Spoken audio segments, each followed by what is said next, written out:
The first thing our Swami said, what is Achinthyam and what is Divyam? Is there any difference between both? Achinthyam is something beyond our imagination. It's called Achinthyam. But Divyam is not like that. Divyam that can be experienced. Lord Krishna says in Bhagavad Gita, Janma Karmacha Me. If it is my birth and if it is my activity, they are considered as Divyam. What does it mean by Divyam? Which are untouched by any result. Divyam is something that is untouched by the result. God does many activities, but He never touched with the result of that specific karma. So that becomes a Divyam. And what is Achinthyam is beyond our imagination. There are many things, which we are experiencing, but we won't be able to talk about them. The very simple thing we say always, we eat something. We swallow. Right? We swallow many things. What does it mean by swallowing? Can we say? Can we describe?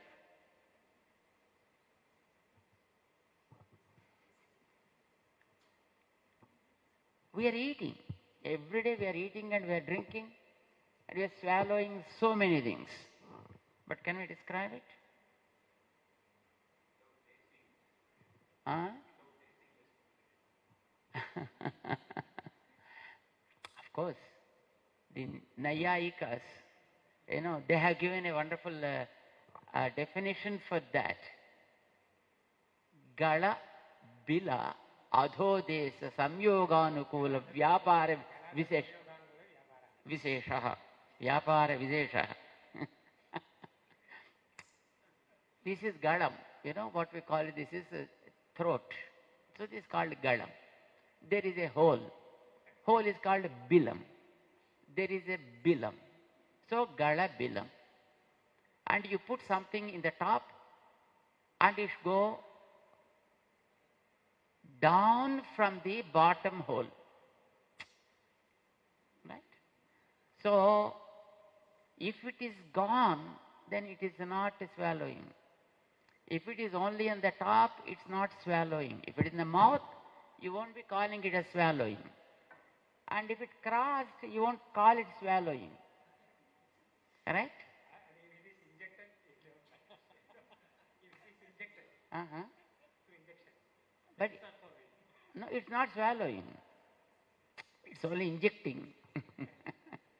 So swallowing is that when you use a kind of force to drop something from the top hole to the bottom hole, to travel. The traveling time only is called swallowing, not touching top, not touching the bottom, or not going out. That's not swallowing. So, Gala, Bila, Adhodesa, the bottom hole. Samyoga, Anukula, so that it touches there from top to the bottom. It should come down slowly, slowly, slowly. So whatever the action you do or whatever the force you use is only called swallowing. Something is there. At least we can think it about. But when we eat sweet, some kind of gulab jam, some kind of Mysore pak, or some kind of jalebi, laddu, you say it is so sweet. So can you describe what does it mean by sweet? We really don't know, but we eat. We eat, but we can't describe. It is beyond our description. But we are tasting, but not able to describe in words. This is Achinthyam. We can enjoy, we can experience, but not able to describe. That's why it became Achinthyam. But Divyam is something. Divyam is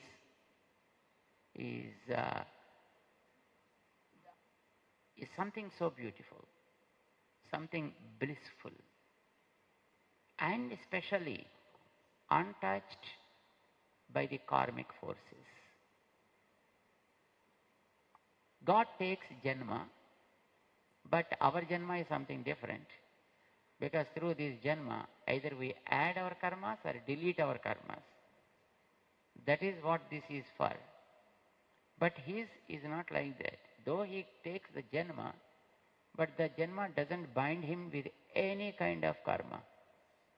So it became Divyam.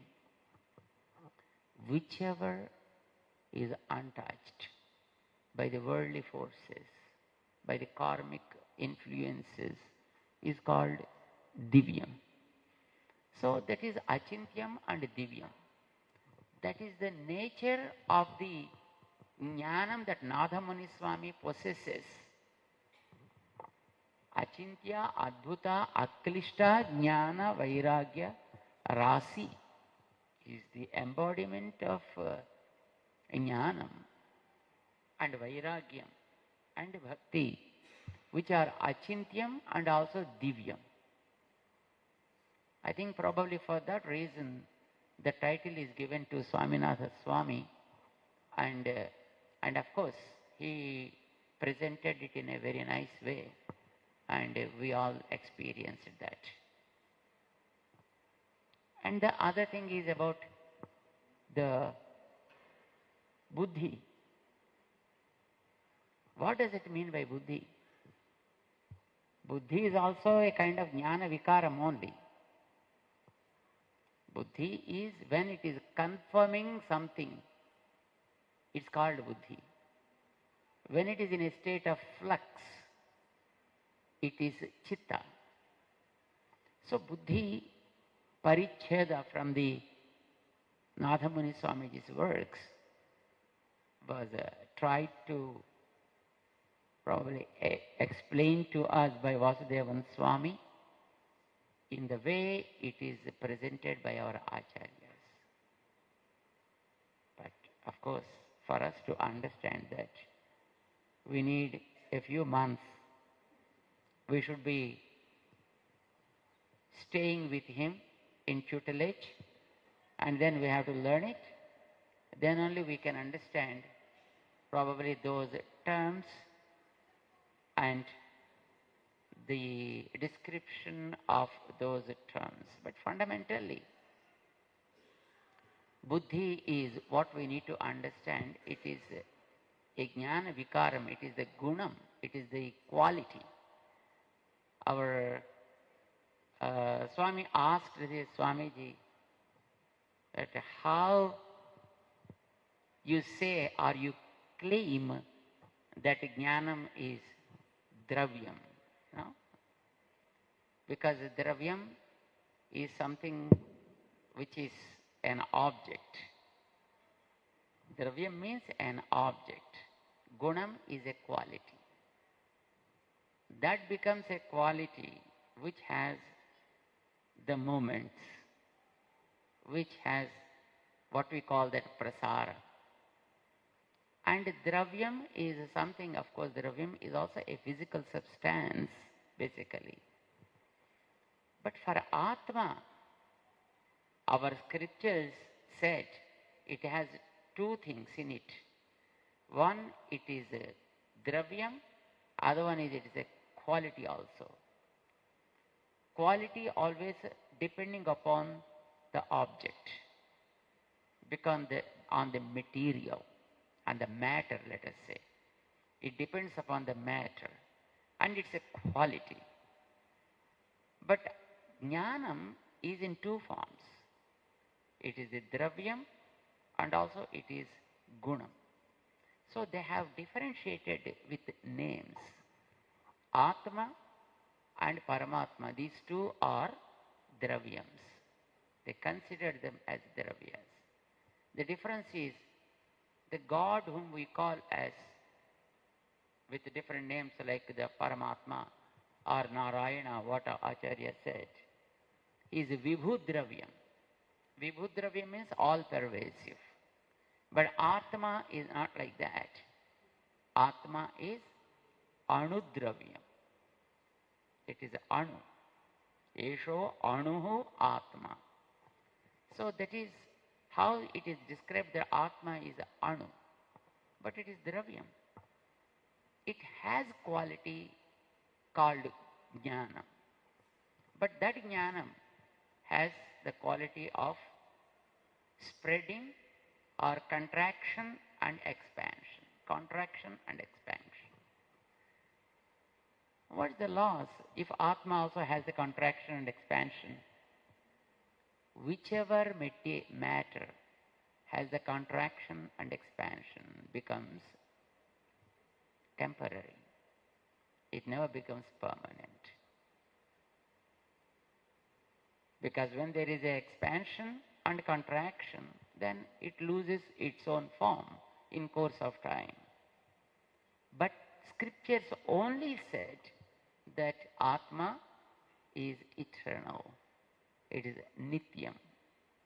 Bhagavad Gita says that Achodyoyam, Adahyoyam, Akletya, Asosya, Nityam, Sarvagata Sthanu, Achaloyam, Sanatanaha, like that. So when it is said Nityam, it should not get expansion nor contraction. Atma also is a form of Jnanam. Personified Jnanam is Atma. And Jnanam is its quality. So then the name is given to that and to this also. Like Atma is Dharmi. Dharmi Bhuta Jnanam is called Atma. And Dharma Bhuta Jnanam is called Jnanam, quality. So the question comes, how Jnanam itself Dharmi and Jnanam itself becomes Dharma?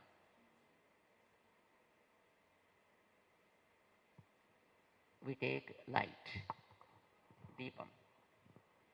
So Deepam, there is a Bindurupa Jyoti and there is Prasarana Rupa Jyoti also is there. Light is there personified at one place and the same light also spreads all over the room.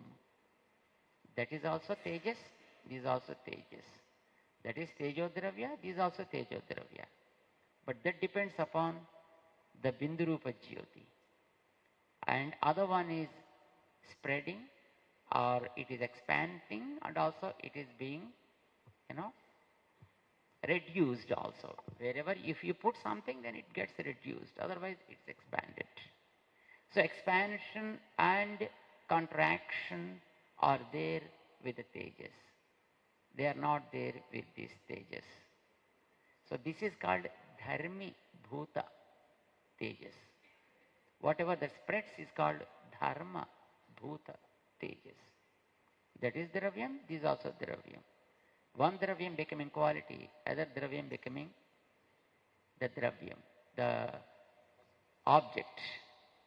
So object and quality, both are there.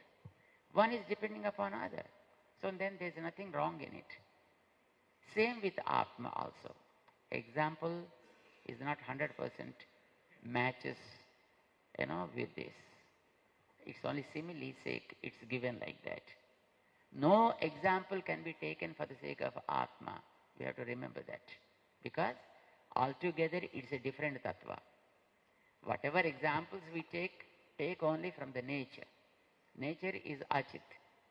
Whatever is visible is Jadam. That is what our Swamiji said. So you can never take Jadam as an example to prove Ajadam. Atma is Ajadam. Right? So, but we can take an example which goes pretty much near to that. Closer. We can take A few examples like flower and fragrance, light and its glow, sun and his rays. These three are probably better examples given by our scriptures. But of course, all the three won't stand as the right example. But to understand something, like the flower has fragrance. Fragrance is nothing but bhuta sukshma amsas. Whatever you get in the form of fragrance, there are also bhuta sukshmas only, bhuta sukshma amsas that are there in the flower. They slowly start traveling. And initially, as they travel, they are supplied from the stack. So, you are not seeing that the flower is withered. But when you cut it, when you pluck it out, and when the bhuta sukshma, the vasana renus are traveling, then it starts withering. And all they traveled out, then it becomes totally dried. They are both separate from each other. Right? That is one example given, but not matches the soul. Second example is the light. But there you have to depend upon the fuel, the oil. That also will not stand as a right example. And the third one is the sun, which is not depending upon any fuel. For sun, what is the fuel? We are not supplying any fuel to that. But it starts giving the sun rays. Rays we are experiencing here. Sun is there. It should be there. It should not come nearer to us, we will be out. So, that is also one type of tejas, and sun is also one type of tejo gola. So if you take sun as the Athma and rays as the jnanam, dharmi jnanam and dharma bhuta jnanam. If you take that, it becomes an example, of course, closer to Athma. But the sun, who is a planet, and a devata, of course, inside, but also prone to disappear after some time. But Atma never disappears like that. So even that also never becomes a right example to prove the ability of Atma. Because it's altogether a different tattva. That's another concept by itself. But for us to understand, one is called Dharma Bhuta Jnanam, that is Dravyam. And Dharma Bhuta Jnanam, also Dravyam. Dravyam depending upon one Dravyam. This becomes a quality, this becomes the object.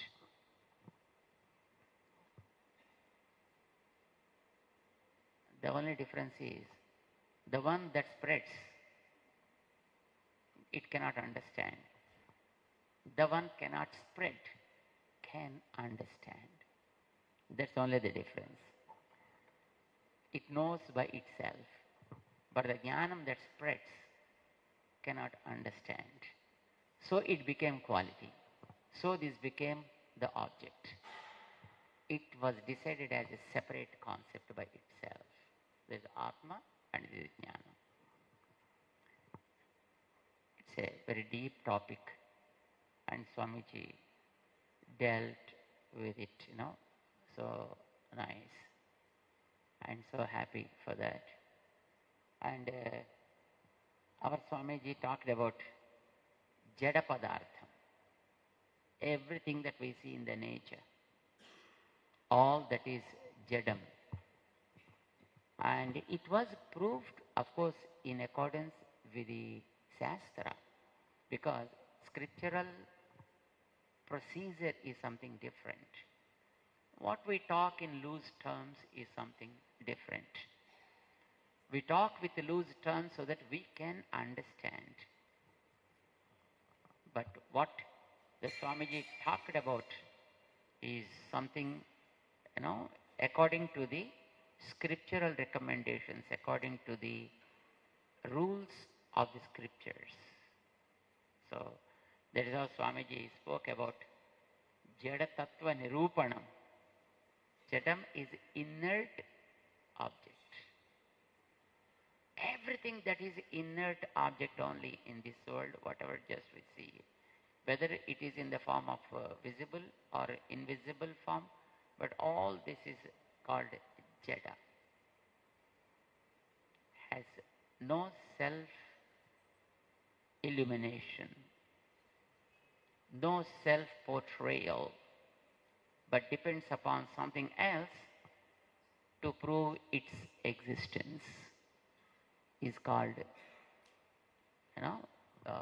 what you call as Jada. So, which has no knowledge of its own. According to our scriptures, Athma is only the one having the knowledge of its own. Rest of the stuff in the body, there are 24 types of elements, all they fall in the category of Jada only. And one point came in between, Indriyas, Mudiyane Karanangal. Mudiyane Karanangal, that it's a beautiful thing. What Nammalvar experienced, which is explained, so well. The Indriyas, the senses, though they are also Jada Padarthas. Indriyas are also Jadas. Manas is also Jadam. And all Panchabhutas are also Jada Padarthas only. They are all inert objects. But when the Atma sends its knowledge, then only they start working. Otherwise they won't. Nammalvar sings a beautiful song, of course the 10 songs, which is called, with the title word called Mudiyane. There he says, all my senses are so eager to experience the Lord in all respects possible, and each sense is competing with other senses to do the activity of that sense also. My eye wants to taste. My eye wants to listen. My eye wants to touch. So also other. My ear wants to taste. My ear wants to smell. My ear wants to touch. So on and so forth like that. Is it possible? One sense never does the activity of the others for us, because we are pretty much conditioned with the karma. So our indriyas cannot function as they wish or as we wish. But for the souls which are not conditioned by the karma, are not controlled by the karma, their senses can do activities of all. They can do all the activities. This happens, what Swamiji said, in Vaikuntha. There they do the activity of all the senses with all the senses. That happens there, but for the great souls like Alvars, though they are here in this karmic world, but they are not touched by the karma or by the results of that karma. Hence, even their senses are also able to serve Lord with activities of other senses.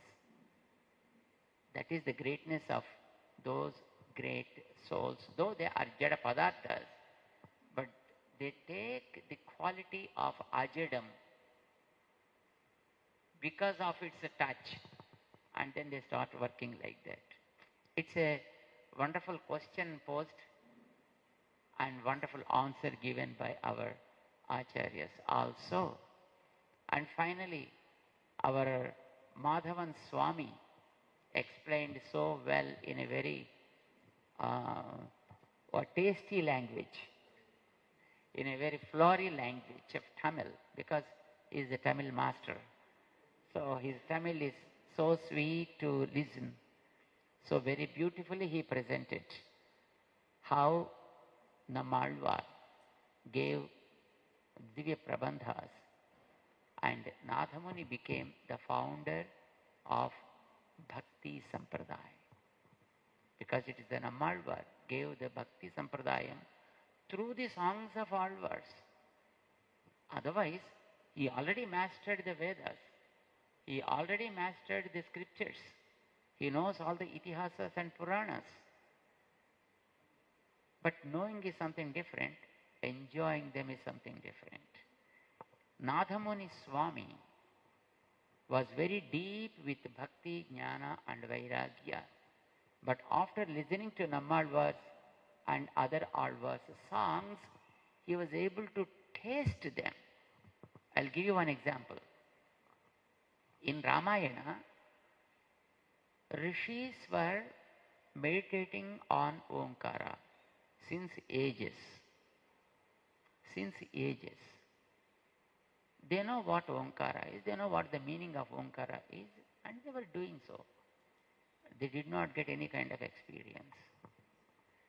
But Valmiki says, when Rama started entering the forest, when Rama along with Sita and Lakshmana entered forest, and they're walking through, all the rishis saw the divine forms of those, and then they understood the meaning of Omkara. Valmiki says in one of his slokas, Agrataha prayayo Rama, Sita madhye sumadhyama, Prushtatastu dhanushpanihi Lakshmanaha anujagama. Slokam is over. But at the end of sloka, he added one more letter. Anujagama. Ha? He was awestruck. Then our Acharyas questioned, what is there to become like that? To become awestruck? There are two young boys and one young girl. They are in the forest. And the ladies commonly are very, very soft and very tender by the nature. And men are a bit hard, by nature. So when two hard boys are there and one tenderous girl is there, they want to protect her after all. So they kept her in the middle. One is walking front and one walking behind. What is there to get such a kind of, that, awesome. And our Nambillai, the morning one book is released, Our Acharyas, they said, it's not just some people walking. Rishis were meditating upon Omkara since ages, but they never got the experience of the meaning with the meaning of the Omkara. But now, when they saw Omkara has 3 letters in it, A, U and Ma. So, Akarardho Vishnuhu Agrata Prayayo Rama. That comes first. Ukarena Uchyate Lakshmi, that she is in the middle. And Makarardho Jivaha. So, Ma is the 25th letter, talks about the 25th element of this body, which is called Jiva. And that is in the back. Lakshmi is there in the middle to guide Rama and also to guide the Jiva. So, God is the one who has all sorts of independence. So, he can show his compassion, grace, or he can punish. But Mother never does so. Mother is always compassionate.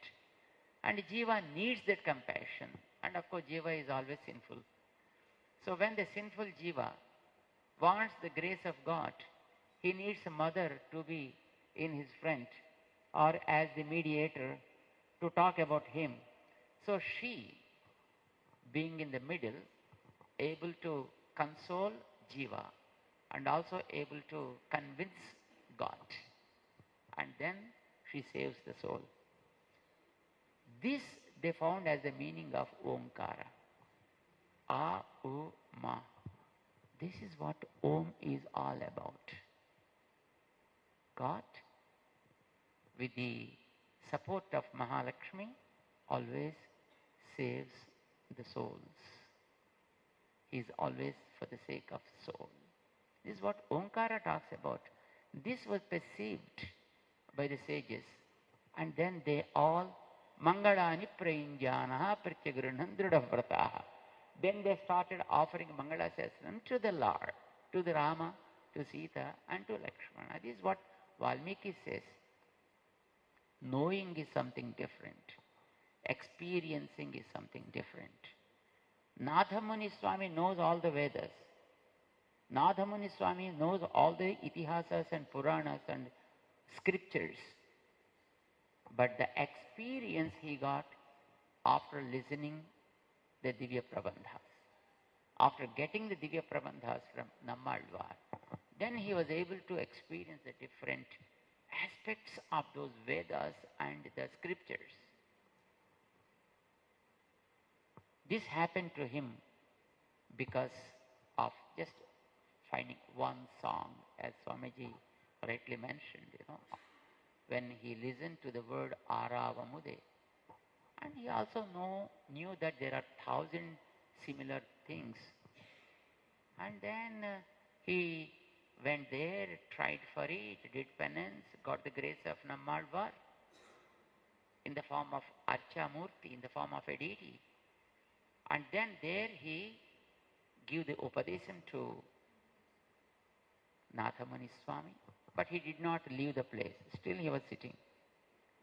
Then Nammalvar asked, why are you still sitting? I gave all the 1,000 to you. Now you can go. If he says, yes, I got it, then he has to go. If he says, I am not satisfied, then he may not be revealing. So he did not open his mouth and simply sat down. Then Nammalvar asked him, do you want to know something else? Then he said, yes. I heard there are some other Alvars. Also sung a few more songs. If you bless, I will get them. Then Nammalvar blessed Nathamuni Swami with the songs of the rest of the Alvars. Thus, Nathanukku 4,000 songs. Who blessed is Nammalvar, who made him to understand the deeper meanings of all the Prabandhas, all the Vedas and Vedic literature at large.